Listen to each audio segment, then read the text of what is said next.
Okay, today we are going to discuss a new topic, vernalization. तो vernalisation एक ऐसा topic है जो एनसीईआरटी में बहुत अच्छे से एक्सप्लेन नहीं है और इसमें अक्सर काफ़ी कंफ्यूजिंग रहता है मामला थोड़ा सा बच्चों का। तो कोशिश करते हैं, देखते हैं ज़रा इसको हम क्लियर कर सकते हैं या नहीं कर सकते, और आप लोग बताइएगा कि आपका क्लियर हुआ या नहीं हुआ टॉपिक। ठीक है, तो सबसे पहले समझिए कि वर्नालाइजेशन जो टॉपिक है या ये जो ये वर्ड है इसका ये क्या मतलब है। इसका मतलब है चिलिंग ट्रीटमेंट या कोल्ड ट्रीटमेंट या इसको हम कहते हैं येरोवाइजेशन। ये तीनों इसी के लिए वर्ड है। ठीक है, किसने दिया था? Technique developed by the Lysenko in 1928। Okay, इसमें ज़्यादा कुछ बताने को नहीं है। ओके, चिलिंग ट्रीटमेंट का मतलब क्या है कि हम प्लांट को या हम कह सकते हैं कि जनरेटिंग सीड को हम क्या कर रहे हैं, हम इसको चिलिंग ट्रीटमेंट दे रहे हैं या फिर लो टेम्परेचर पे उसको एक्सपोज कर रहे हैं। ठीक है, ये हमारा इसमें मेन काम है, तो ये हम करना इसमें चाहते हैं। इससे रिजल्ट क्या होगा वो हम देखते हैं, समझने की कोशिश करते हैं। ठीक है, तो सबसे पहला पॉइंट में लिखा है it is done to reduce vegetative phase and initiate reproductive phase earlier than normal. मतलब ये है इसका कि यहाँ पर देखिए कि अगर मान लीजिए ये एक सीड है और ये मान लीजिए ये इसकी सीडलिंग स्टेज है, इसने जर्मिनेट करना शुरू कर दिया है, और यहाँ पर देखिए ये ड्राई सीड है। ठीक है, इसको सो किया गया, तो इसके बाद फिर ये सीडलिंग बना, जर्मिनेट होना शुरू हुआ, फिर इसमें ये प्लांट बना ये इससे और फिर इसमें फ्लावर आया। ये सब तो है। तो फ्लावर आना क्या है? रिप्रोडक्टिव फेज, और इससे पहले सारा क्या है? Vegetative phase. This is vegetative phase और दिस इज रिप्रोडक्टिव फेज। ठीक है, तो इस ट्रीटमेंट से हम करना क्या चाहते हैं? हम करना चाहते हैं ये कि हम इस वेजिटेटिव फेज को छोटा कर दें। अगर ये वेजिटेटिव फेज छोटा हो जाएगा तो हम रिप्रोडक्टिव फेज से जल्दी पहुंच जाएंगे। एम हमारा ये है कि हम कैसे भी रिप्रोडक्टिव फेज जल्दी लेकर आए ताकि हमें जल्दी से जल्दी क्रॉप मिल सके हार्वेस्ट करने के लिए या फ्रूट मिल सके हमें हार्वेस्ट करने के लिए। ठीक है, तो ये हमारा इसमें एम है। तो ये एक्चुअली में सक्सेसफुली किया जाता है दो टाइप की वैरायटीज में, एक विंटर एनुअल्स होते हैं और दूसरे बायनियल्स होते हैं। तो जो विंटर एनुअल्स हैं वैरायटी, वैसे विंटर और स्प्रिंग दो तरह की वैरायटी होती है। तो विंटर वैरायटी कौन सी होती है? जो ऑटम के एंड तक आते आते, मतलब विंटर के स्टार्टिंग या ऑटम के एंड में जो सो की जाती है जिसमें सीड, और उनकी हार्वेस्टिंग जो होती है वो स्प्रिंग सीजन में के एंड तक जाते जाते हो जाती है। यस, समर जब स्टार्ट हो रहे होते हैं तब तक हो जाती है। ठीक है, उसे हम उसे विंटर वैरायटी कहते हैं, और स्प्रिंग वैरायटी क्या है? जो स्प्रिंग में सो किए जाते हैं। ठीक है, तो ये जो ज़्यादा सक्सेसफुली देखा जाता है प्रोसेस किसमें देखा जाता है? विंटर एनिमल्स में और बायनियल प्लांट्स में। ठीक है, तो winter wheat, winter barley, winter rye, cabbage, wheat, pea, ये सब है जिनमें सक्सेसफुली हमको देखने को मिलेगा। ठीक है, विंटर एनिमल्स आर सोन। अब देखिए इसमें समझने की कोशिश कीजिए इसको जरा। हम इसी को मान के चलते हैं, ये विंटर वैरायटी हम देख रहे हैं। ठीक है, अब इसको हमने विंटर के टाइम पर या फिर हम कह सकते हैं ऑटम के टाइम पर, यानी कि सितंबर में या फिर अक्टूबर के स्टार्टिंग में हमने इसको सो किया। उसके बाद सीडलिंग आया, अब विंटर आ गई। तो विंटर इसके लिए नेचुरली आ रहे हैं क्योंकि इसका टाइम पीरियड ऐसा है, इसमें नेचुरली बीच में विंटर पड़ता है। ठीक है, तो विंटर आया इसमें और ये प्रोसेस थोड़ी देर रुक गई, इनएक्टिव हो गई। तो विंटर आते क्या हो जाता है? इनएक्टिव हो जाती है प्रोसेस, इनएक्टिव हो गई। जैसे स्प्रिंग सीजन आया तो ये इसमें फ्लावरिंग हुई, इसमें फिर फ्रूट आया और हार्वेस्टिंग हो गई। तो विंटर टाइम पर ही रुक गया।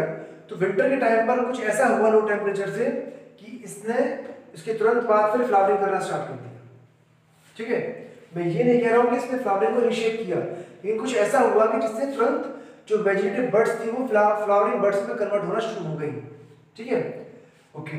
तो अगर मान लीजिए आप इस समय मार्च में हैं और आप चाहते हैं किसी वैरायटी को उगाना, इसके लिए तो लेकिन विंटर चाहिए बीच में, तभी तो होगा ये। लेकिन विंटर हम लाए कैसे?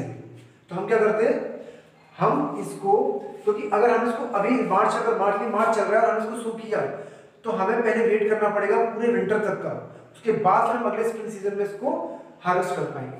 समझ में? हमारे पास इतना टाइम नहीं है। तो हम क्या करते हैं, हमने इसी सीड को लिया, इसको थोड़ा सा हाइड्रेट किया, इसको जर्मिनेट होने दिया, और फिर हमने इसको वर्नालाइजेशन कर दिया, इसको चिलिंग ट्रीटमेंट दे दिया, यानी कि हमने इसको लो टेम्परेचर पर रख दिया कुछ घंटे से लेकर कुछ हफ्ते तक। Different variety depend upon the variety which we are taking, उस पर डिपेंड करता है। तो हमने इसको रख दिया, उससे क्या हुआ, इसको विंटर ट्रीटमेंट मिल गया।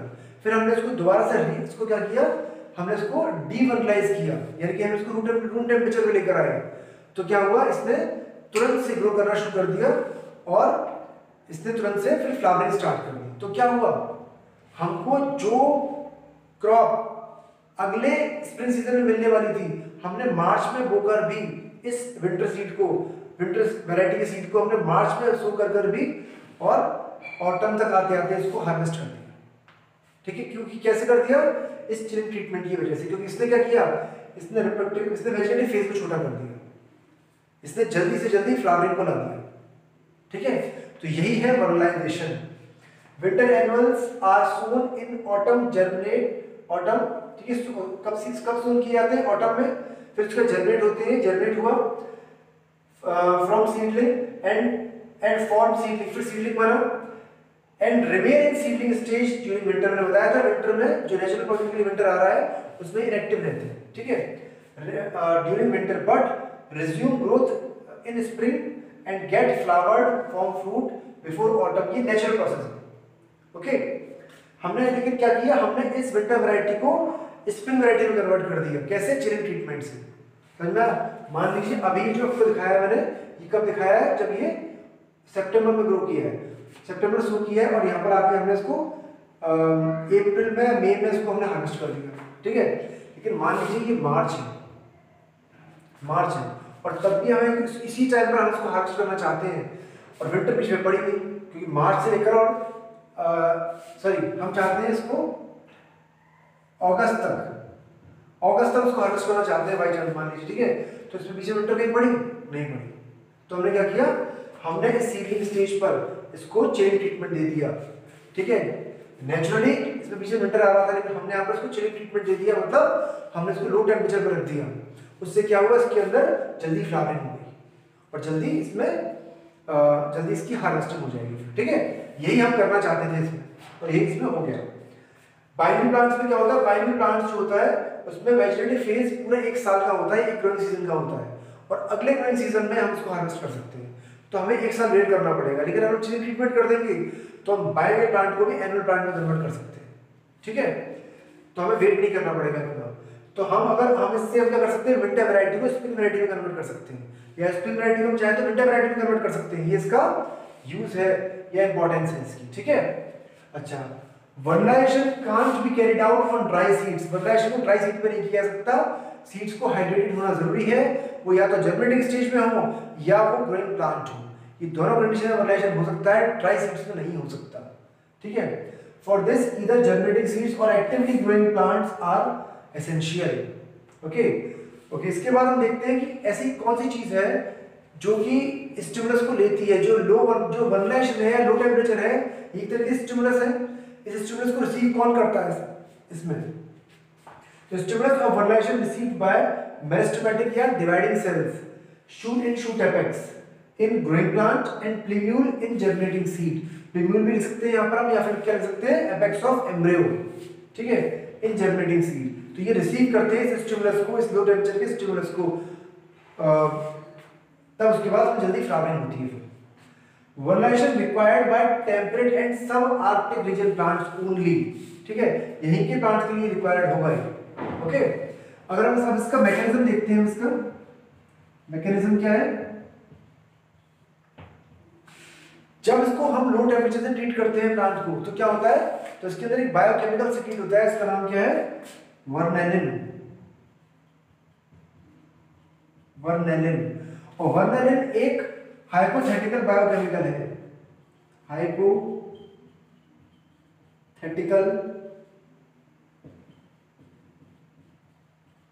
बायोकेमिकल। हाइपोथेटिकल क्यों कह रहे हैं इसको, क्योंकि हाइपोथेटिकल इसलिए है क्योंकि अभी तक इसको एक्सट्रैक्ट नहीं किया गया है, एक्सट्रैक्ट नहीं कर पाए इसको अभी तक हम, तो हम इसको हाइपोथेटिकल मान के चलते हैं। ठीक है, कुछ केमिकल रिलीज हो रहा है, इसको नाम दिया है वर्नेलिन। ठीक है, बायोकेमिकल है ये क्या करता है, ये प्लांट के अंदर जो इनहिबिटर्स हैं इनको स्टॉप करता है या फिर इनके फंक्शन को बंद कर देता है और इंड्यूस करता है, प्रोडक्शन या सिंथेसिस ऑफ गिबरेलिन, जो कि एक ग्रोथ हार्मोन की तरह काम करता है। ठीक है, तो ये इसके प्रोडक्शन को इंड्यूस करता है और ये फिर जल्दी से फ्लावरिंग करवाता है। क्या करता है, वेजिटेटिव बर्ड्स को फ्लावरिंग बर्ड्स में कन्वर्ट कर देता है। ठीक है, ये इसका मैकेनिज्म है। तो जो ये बायोकेमिकल है ये हाइपोथेटिकल माना जाता है अभी तक, लेकिन इसका नाम वर्नल है, इस प्रोसेस को क्या कहते हैं, वर्नलाइजेशन। ठीक है, दिस इज द मैकेनिज्म। और आपसे पूछा जाता है कि किस किस चीज की रिक्वायरमेंट है, एसेंशियल है वर्नलाइजेशन प्रोसेस के लिए, तो पहली चीज क्या है, पहली चीज है ये जब ड्राई सीड्स नहीं होने चाहिए, मतलब एक्टिवली ग्रोइंग प्लांट हो या फिर जर्मिनेटिंग सीड्स हो, ये पहली रिक्वायरमेंट है इसकी।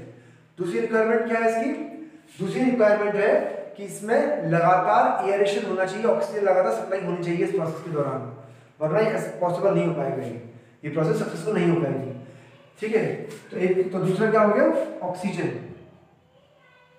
तीसरा क्या है, नॉरिशमेंट। नॉरिशमेंट मतलब कार्बोहाइड्रेट की सप्लाई लगातार होनी चाहिए। तीसरा टेम्परेचर। टेम्परेचर क्या होना चाहिए, कितना होना चाहिए temperature, temperature should be 0 degree Celsius to 7 degree Celsius. किसी बुक में ये 0 to 5 में दिया हुआ है, किसी में 1 to 7 में दिया हुआ है, पर एग्जैक्टली सही 1 to 7 है वैसे, पर फिर भी मैंने इस रेंज को पूरा लिख दिया है 0 to 7। 0 degree Celsius to 7 degree Celsius temperature होना चाहिए, और इस टेम्परेचर में ये वर्नलाइजेशन प्रोसेस हो पाती है। ठीक है, ये वेरी कर सकती है लेकिन वैरायटी टू वैरायटी। ठीक है, और ड्यूरेशन क्या होना चाहिए, duration should be few hours to few weeks, few hours to few week। ठीक है, अच्छा आपसे कोई अगर इंपॉर्टेंस पूछता है, इसकी इंपॉर्टेंस क्या है कि इससे यील्ड ज्यादा होती है। ठीक है, इससे यील्ड ज्यादा होगी, हमें जल्दी यील्ड मिलेगी, ये दूसरा है इसका। और तीसरा क्या है कि ये जो प्लांट होगा वो कोल्ड स्ट्रेस को या कोल्ड सोलर डिजीज है उनके लिए ये रेजिस्टेंट होगा। ठीक है, तो ये इसके तीन इसकी इंपॉर्टेंस है, या फिर कह सकते हैं कि यूजफुलनेस है इसकी वर्नलाइजेशन प्रोसेस की। आई होप आपको समझ में आया होगा ये। अगर फिर भी कोई डाउट हो उसमें तो please write down comment and I will try to solve it. Okay.